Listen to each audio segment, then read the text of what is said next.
Your son is not listening to you. You might think he is. You might think your lectures, your advice, and your warnings are shaping him, but they aren't. He is not listening to what you say. He is watching what you do. And if what he sees is a man who is constantly checking out, hiding, or avoiding the heavy lifting of life, he isn't just going to be undisciplined. He is going to be lonely. Let's get the elephant out of the room first. If you're watching this and you're tired, that doesn't mean you're failing. Modern fatherhood is exhausting. You're likely carrying a mortgage. You're worried about job security. You're trying to be a husband, a father, and a provider all at once. Feeling drained at 6 p.m. doesn't make you weak. It makes you human. There's a dangerous idea online that a strong man never gets tired. That is a lie. Strength isn't the absence of fatigue. Strength is what you do when the fatigue sets in. We need to draw a line in the sand between being tired and being weak. Exhaustion is physical. It happens when you have spent your energy doing what is necessary.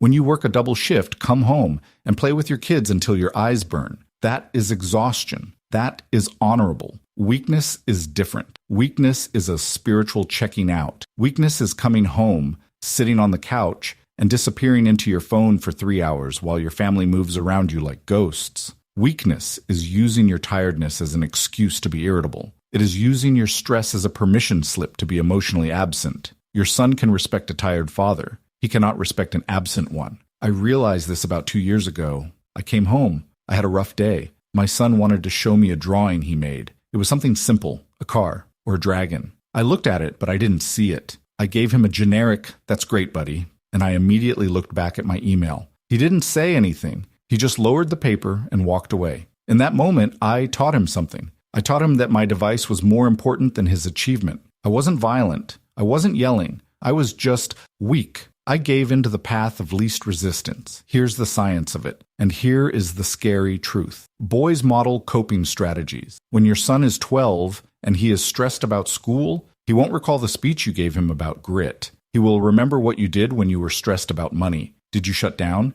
Did you snap at your wife? Did you drink? Or did you sit down, make a plan, and stay calm? If you avoid conflict, he will learn to be a coward. If you hide from your mistakes, he will learn to be a liar. If you never have deep friendships with other men, he will learn that isolation is normal. We transmit our habits like a virus. And if we are weak, if we lack discipline, we create sons who do not know how to handle the weight of the world. Why does this create lonely sons? Because a boy who has never seen a man take responsibility becomes a man who is terrified of it. He grows up thinking that adulthood is something you try to escape from. He sees you escaping into video games, or alcohol, or work, and he thinks that is what men do. We hide. So he grows up. He meets a woman. But he won't commit because he's never seen a man hold steady. He won't lead his community because he's never seen a man volunteer his time. He ends up drifting. And drifting is a very lonely existence. You are the map. If your map is blank, he is going to get lost. So how do we fix it? We don't need to be superheroes. We just need to be solid. Here are 5 principles to kill the weakness in your house. Number 1, keep your small promises. If you say you will be there at 5 o'clock, be there at 5 o'clock. If you say you will fix the bike on Saturday, fix the bike. When you break a small promise, you shatter your authority. When you keep it, you build a foundation of trust. Number 2, regulate your emotions. A weak man explodes because he cannot control himself. A strong man feels the anger, feels the stress, and chooses to speak calmly. Your son needs to see that emotions are real,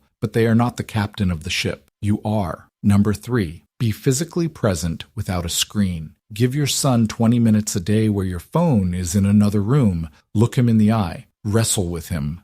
Build something. Show him that a man can sit in a room and simply be with his family without needing a digital dopamine hit. Number 4, apologize when you are wrong. This is the ultimate sign of strength. Weak men hide their mistakes because their ego is fragile. If you snap at your son, sit him down later and say, "I was wrong to yell. I was frustrated, and I handled it poorly. I am sorry." You are teaching him how to repair a relationship. Number 5, do hard things visibly. Let him see you exercise. Let him see you reading a difficult book. Let him see you fixing the sink even when you're frustrated. Don't hide the struggle. Let him see that struggle is part of life and that we don't run from it. Your son does not need you to be perfect. He knows you aren't. He needs you to be present. He needs to see a man who stands his ground when the wind blows. He needs to see a man who is tired but keeps going because he loves his family. Don't let your son grow up lonely because you were too busy being comfortable. Be the man you want him to become.